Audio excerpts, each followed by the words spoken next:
Hayan subli ng masinati ang init nga dagan sa panahon ugma.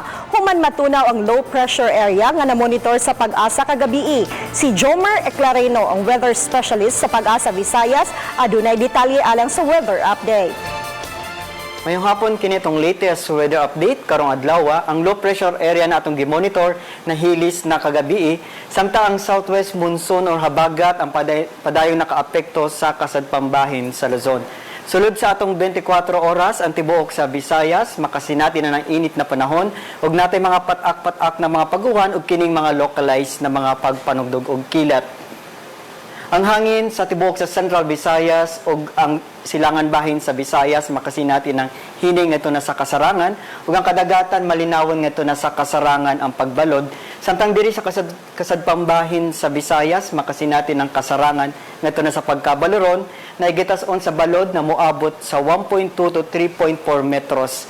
Ang dagat motaob sa alas 12:04 sa kadlawon na igitas-on sa 0.91 metros ug muhuna sa alas 4:13 sa buntag. Ang range of temperature sa Cebu 26 to 33 degrees Celsius, sa Bohol is 26 to 32 degrees Celsius, sa Dumaguete is 25 to 33 degrees Celsius, samtang diri sa Iloilo ug sa Bacolod is 25 to 31 degrees Celsius.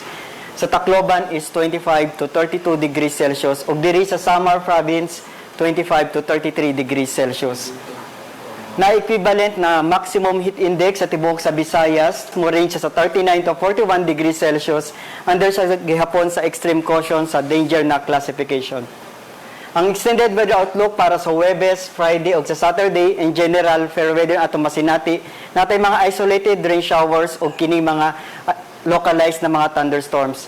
Ang range of temperature para sa Huwebes 26 to 33 degrees Celsius, sa Biyernes ug sa Sabado moabot ang atong maximum sa 34 degrees Celsius.